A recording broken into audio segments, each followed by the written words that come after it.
प्रिय मित्रों, नमस्कार। मैंने पिछले वीडियो में कहा था कि मेरे एक शिष्य श्री पार्थ वत्स ने, जो अब दिल्ली में एक प्रतिष्ठित उच्चतर माध्यमिक विद्यालय में शारीरिक प्रशिक्षक हैं, ने मुझसे कुछ प्रश्न व्हाट्सएप पर पूछे थे। प्रश्न नंबर 1, seeing the situation, India is changing into a Muslim country sooner or later. Question number 2, दो Muslims are Shias and Sunnis, yet they are united, unlike Hindus in Jats, Brahmins, Gujars, etc., etc. Question number 3, chief ministers like Kejriwal is supporting Muslims at the cost of Hindus. और अंतिम प्रश्न है question number 4, if not BJP then who? तो मित्रों, आज मैं पार्थ वत्स जी के प्रश्नों के उत्तर देता हूं अपने अल्प ज्ञान से। पार्थ जी, आपने कहा था कि सीइंग द सिचुएशन, कौन सी सिचुएशन? यह सिचुएशन कब पैदा हुई, कब से है? 1 वर्ष, 2 वर्ष, 10, 20 वर्ष, 50 या 100 वर्षों से? मैं 1954 में पैदा हुआ, जब से होश संभाला यही सुन रहा हूँ। यह सत्य है, मुसलमानों ने जानबूझ करके अपनी संख्या तेजी से बढ़ाई। यहाँ की पार्लियामेंट में अपने अधिक से अधिक सदस्य भेजने के लिए, अधिक से अधिक मंत्री पद पाने के लिए, अधिक से अधिक अफसर बनाने के लिए, और एक दिन भारत का प्रधानमंत्री एक मुसलमान बना देने के लिए। परंतु हिंदुओं ने इसको काउंटर कैसे किया, कैसे इसको रोकने के लिए क्या क्या किया? बस हाथ पे हाथ रख के बैठे रहे ना। उन्होंने स्वयं को कंसोलिडेट या यूनाइट करने के लिए क्या किया? भारत के 1947 में विभाजन होने पर लगभग 50 लाख हिंदू मार दिया गया, वहां से भूखा नंगा भगा दिया गया, उनकी बेटियों से बलात्कार किया गया, उन्हें सेक्स स्लेव बना लिया गया। जो आज का भारत है, यहाँ के हिंदुओं ने उन हिंदुओं के लिए क्या किया? उनका क्या साथ दिया? हिंदुओं की रक्षक कहलाने वाली आरएसएस ने उस समय उनके लिए क्या किया? बस हाथ पे हाथ रख के बैठे रहे ना। जो हिंदू वहां से बच करके लुटे पिटे भारत के शरणार्थी बनकर के आए, उनका क्या साथ दिया यहाँ के हिंदुओं ने? क्या उन्हें सपोर्ट किया? नहीं किया, बल्कि उन्हें रिफ्यूजी कह करके चिढ़ाया, टॉन्ट किया। क्या इस देश ने उन लुटे पिटे गरीबों बेसहारों को नौकरियों में कोई रिजर्वेशन दी? 5% या 10%?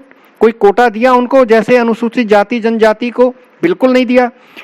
जब कसाई किसी बकरे को काटता है ना, वही रोता है, बाकी तो शेष मजे से घास खाते रहते हैं कि उसके साथ हो रहा है। ठीक है, चाहे तो, यदि वो चाहें तो सब पिल पड़े और उस कसाई को अकेले मार दें, परंतु नहीं। और परिणाम क्या होता है?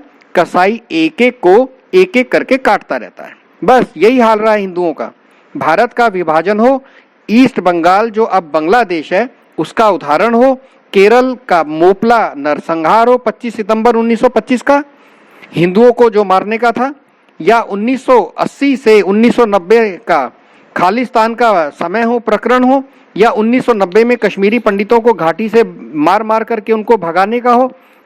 जिनके साथ हुआ वही मरे और वही बर्बाद हुए।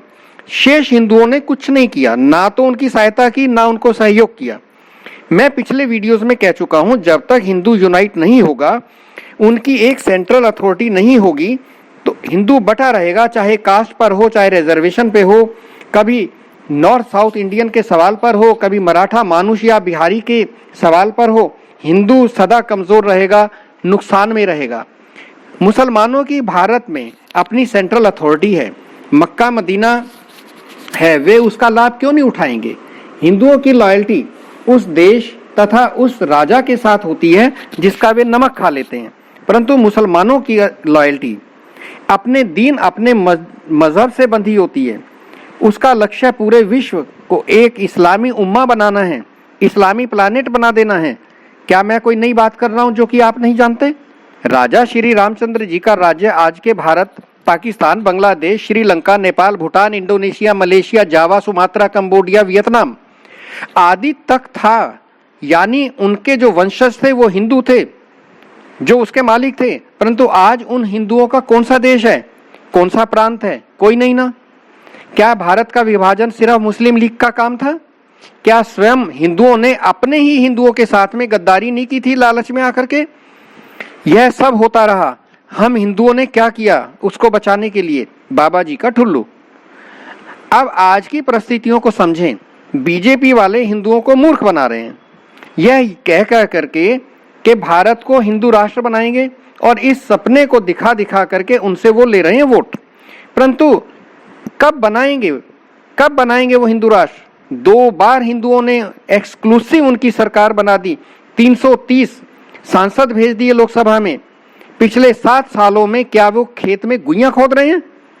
क्या उनमें दम है, हिम्मत है 30 करोड़ मुसलमानों को पाकिस्तान भेजने की, जो वो कहते हैं कि पाकिस्तान भेज देंगे? तो फिर कैसे बनाएंगे हिंदू राष्ट्र?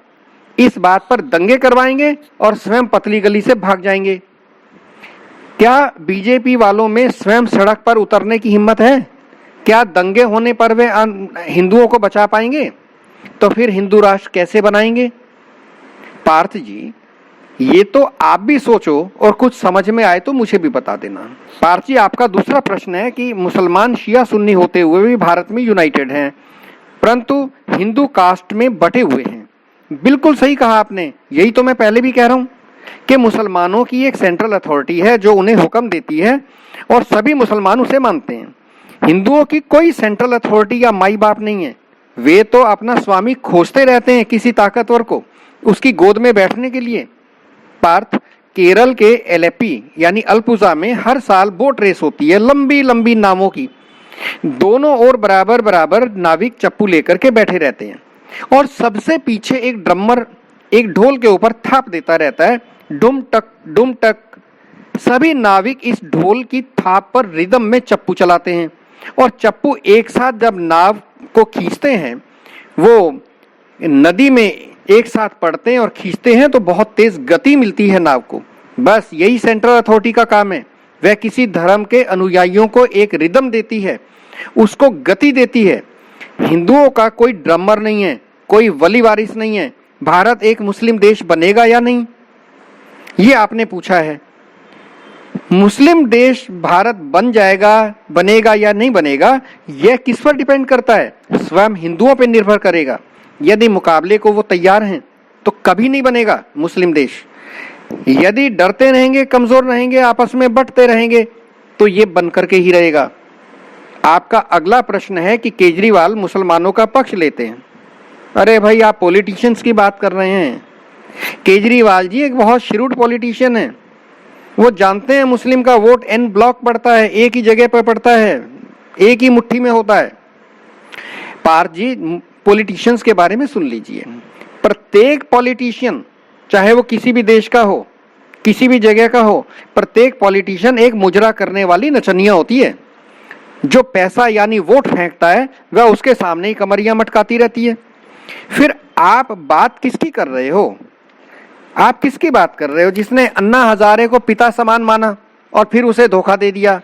फिर वो पॉलिटिक्स में आ गए, फिर वो सीएम बन गए, फिर उन्होंने बच्चों की कसम खाई किसी बात पर, फिर वो यू टर्न ले गए। वो तो पलट जाने में प्रसिद्ध हैं। वह शाहीन बाग में मुसलमानों को जाते हैं खुद सपोर्ट करने के लिए, वहां उनका प्रबंध करते हैं, उनके मस्जिदों को इमामों का वेतन बांध देते हैं। तो कभी फिर वो हनुमान मंदिर में चले जाते हैं और वहां पे वो पक्के हनुमान भक्त बन जाते हैं। फिर हम उन्हें देखते हैं कि गणेश चतुर्थी पर गणेश स्थापित करके एक भव्य आयोजन कर रहे हैं और फिर हम देखते हैं कि अयोध्या जी में पहुंच करके तिरंगा रैली कर रहे हैं। अरे भाई, वही कमाल तो राहुल गांधी भी करते हैं। कभी तो वो जालीदार मुस्लिम टोपी पहन करके जैसे दुआ कर रहे हो या नमाज पढ़ रहे हो, तो कभी वो फिर जनेऊधारी ब्राह्मण बन जाते हैं। ये सब जनता को जी भरकर मूर्ख बनाते हैं। यदि केजरीवाल जी को यकीन हो जाए कि दिल्ली में हिंदुओं के वोट मिल जाएंगे तो हज हाउस को छोड़ करके मंदिरों को, पुजारियों को भी वो वेतन बांध देंगे। आपका प्रश्न है अंतिम, पार जी, if not BJP then who? यानी यदि बीजेपी हिंदुओं की सपोर्टर नहीं है तो हिंदुओं का फिर कौन है? बीजेपी ने हिंदुओं को महान भ्रम में डाला हुआ है, एक मुर्गे की तरह से। हिंदुओं को विश्वास दिला रखा है कि बीजेपी का मुर्गा जब बांग देता है तो ही हिंदुओं की सुबह होती है। यदि वह बांग नहीं देगा ना तो सुबह कभी नहीं होगी, जबकि वास्तविकता है बिल्कुल विपरीत। सुबह तो स्वयं होती है, बस मुर्गा जो है वो बांग दे करके उसका क्रेडिट लेता रहता है। यह विश्वास दिला रखा है हिंदुओं को कि बीजेपी उनकी रक्षक है, उसके कारण ही हिंदू बचे हुए हैं, उनका अस्तित्व है। परंतु वास्तविकता बिल्कुल विपरीत है। विपरीत वास्तविकता यह है कि बीजेपी का अस्तित्व मात्र हिंदुओं के ही कारण से है, और कोई तो इसे घास डालता ही नहीं है, कोई इनके साथ में अलायंस बनाना ही नहीं चाहता। यदि आपके पास उत्तर है तो साझा करिए। इसने हिंदुओं के लिए आज तक क्या क्या किया? क्या इसने पिछले 7 साल की सत्ता में हिंदुओं के मंदिरों को सरकारी चंगुल से आजाद करा दिया? नहीं करा दिया। क्या अध्यादेश इसने जारी करके श्री रामलला के मंदिर को बनवाने का साहस दिखाया? नहीं दिखाया। 92 वर्षीय वकील श्री पराशरन ने 12-12 घंटे खड़े होकर के इस 92 साल की उम्र में सुप्रीम कोर्ट में जिरह करके श्री राम मंदिर का केस हमें जिता करके दिया। लेकिन क्रेडिट लेने भगली बीजेपी पहुंच गई। दूसरों के काम का क्रेडिट खुद लेने में तो इसका कोई बराबरी नहीं है, इसका कोई मुकाबला नहीं है। अयोध्या में 5 अगस्त 2020 को श्री राम मंदिर के शिलान्यास में जिस मुस्लिम अंसारी ने मंदिर को नहीं बनने दिया, उसके बनने के विरुद्ध जो है 30 साल तक केस लड़ा सुप्रीम कोर्ट में।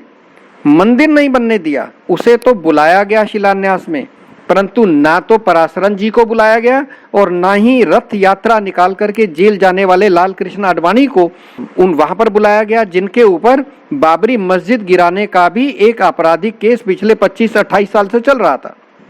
बीजेपी की ना तो हींग लगी ना ही फटकरी और रंग आया बहुत चोखा। क्या पिछले 7 साल में बीजेपी ने यूनिवर्सल सिविल कोड बनवा करके हिंदुओं का कोई भला किया? नहीं किया, बिल्कुल नहीं किया। ऐसा वह नहीं करेगी, क्योंकि अगर ऐसा हो जाए, मुद्दों को वो सुलझा दे, तो फिर हिंदू तो हाथ से चला जाएगा। मुद्दों को सुलझाना नहीं है, बल्कि उलझाए रखना है। हिंदुओं को उलझाए रख करके उनके वोट लेते रहना है। पार्थ जी, मैं एक सवाल पूछता हूं, स्वयंवर में सीता जी ने किसके गले में वरमाला डाली थी? उसी के ना, जो सबसे ज्यादा ताकतवर था, जिसने शिवजी का धनुष तोड़ दिया था। द्रौपदी ने किसके गले में वरमाला डाली थी? अर्जुन के, जिसने असंभव को संभव बना दिया था। यदि हिंदू ताकतवर है, वो यूनाइट रहेगा, तो बीजेपी की तो बात छोड़िए, कई पार्टियां भागेंगी वरमाला लेकर के हिंदुओं के गले में डालने के लिए। हिंदुओं को कोई तलाश नहीं करनी पड़ेगी अपने वली वारिस की। वे अपना अपना एजेंडा भी कूड़े की टोकरी में फेंक करके हिंदुओं के पैर में लौटने लग जाएंगी बाकी पार्टियां। कलयुगे संघे शक्ति, यानी कलयुग में एकता ही ताकत होती है। बस चिंता करो हिंदुओं को एक करने की, बाकी सब अपने आप ठीक हो जाएगा। तो मित्रों, इन प्रश्नों का अपने अल्प ज्ञान से मैंने उत्तर देने का प्रयत्न किया है। शेष फिर मिलते हैं। जय भारत, नमस्कार।